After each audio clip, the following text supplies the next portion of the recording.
के स्वास्थ्य को देखते हुए उत्पादकता को बढ़ाएं।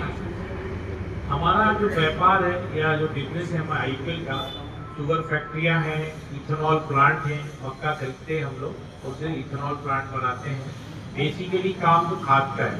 उसके बाद कुछ डेयरी का भी काम है, डेयरी का भी काम आईपीएल का है, और कुछ बायो पोटास भी हम लोग बनाते हैं, और सीएनजी का भी कुछ थोड़ा बहुत काम करते हैं, और लगातार खेती संबंधित चीजों में ही हम ये कार्य किए जा रहे हैं। आज ये यहाँ पे एकत्रित होना या प्रोग्राम करने का हमारा लक्ष्य क्या था?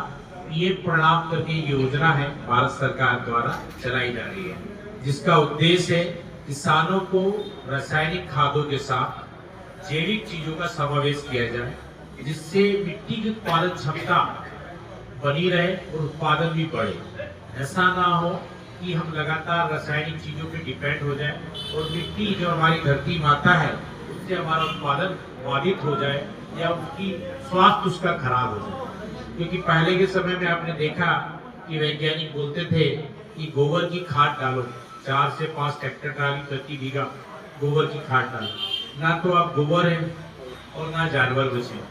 जॉन डीयर का ट्रैक्टर है और उसके ऊपर 200-400 किलो का पत्थर लगा देते हैं, उसके द्वारा जुताई हो रही है।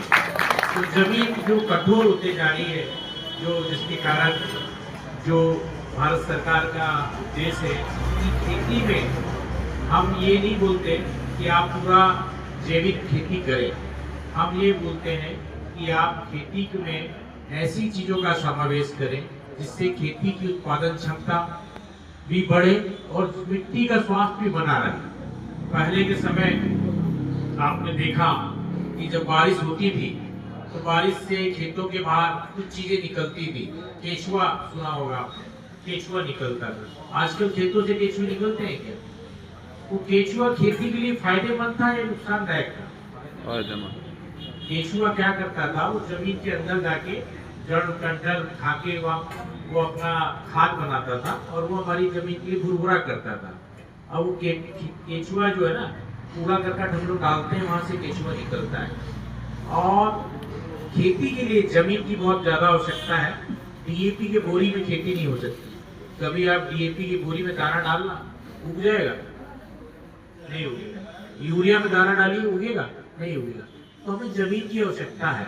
जैसा कि अभी पुराने जो हमारे जनप्रतिनिधि थे, उन्होंने पंजाब का भी आपको एग्जाम्पल दिया, बहुत अच्छा एग्जाम्पल था।